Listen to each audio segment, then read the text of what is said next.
Rachel, we need to talk about money. Seriously, how many times do I have to say it? We're drowning in debt. Sarah, I know we've talked about this. Let's calm down. We can work this out. Calm down? How can I calm down when our financial situation is so dire? We're barely making ends meet, and you're constantly spending money on frivolous things. You buy new clothes every week, get your nails done, and eat out multiple times a week. It's irresponsible, and it's not fair to me. I'm trying to enjoy my life. We're young, we should have fun. Fun? What about our future? We're not getting any younger, and we still don't have any savings. We're living paycheck to paycheck, and we're one unexpected expense away from financial disaster. We need to start thinking about our long-term goals, like buying a house or starting a family. But we can't do that if we're constantly struggling to make ends meet.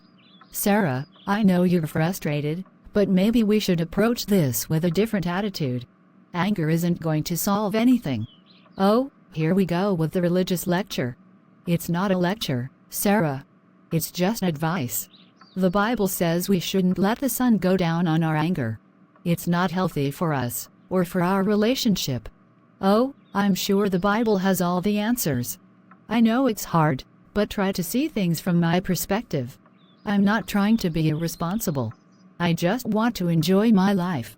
Enjoy your life? At whose expense? Ours? We're barely scraping by, and you're worried about having fun? We're living paycheck to paycheck, and we're one unexpected expense away from financial disaster.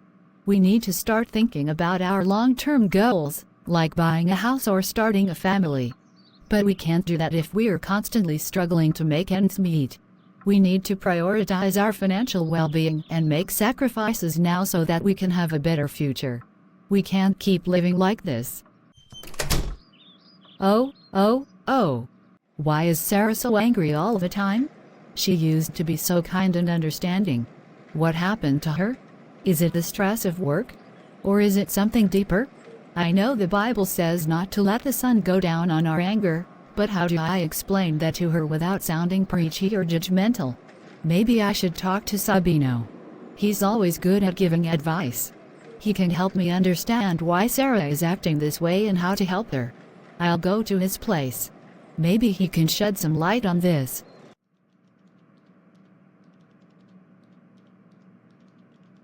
Mrs. Sabino. Is Sabino home? Yes, he's in his room. Go ahead, he's expecting you. Hey, Sabino. Rachel, what brings you here? It's Sarah. She's been so angry lately. It's like she's always on edge, ready to explode at the slightest thing. I don't know. It sounds like she's going through a tough time. Have you tried talking to her about it? I have, but she just gets defensive. It's like she's always on edge, ready to explode. Rachel, it's important to remember that anger, especially uncontrolled anger, is a sin. The Bible clearly warns against it. In Ephesians 4:31, it says, "Let all bitterness and wrath and anger and clamor and slander be put away from you, along with all malice." When we harbor anger, it can lead to harmful thoughts and actions. It can damage our relationships and hinder our spiritual growth. It's crucial to cultivate a heart of forgiveness and compassion, even when we've been wronged. Perhaps Sarah is going through a difficult time, and her anger is a manifestation of her pain. We should pray for her and offer her support, but we must also be mindful of our own emotions and avoid being drawn into her negativity.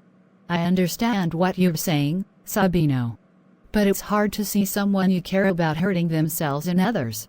In Christianity, anger is a complex issue. The Bible says, "Be angry but do not sin," Ephesians 4:26. Anger's natural, but we must manage it. That makes sense. But how? It feels overwhelming. First, recognize triggers. Is it injustice, frustration, or hurt? Knowing why helps address root causes. Okay. That's logical. Next, take a pause. The Bible advises, "Do not let the sun go down while you are still angry," Ephesians 4:26. Give yourself time to reflect and pray. Ask God to replace anger with love, compassion, and understanding. Remember, love conquers anger. I hope she listens.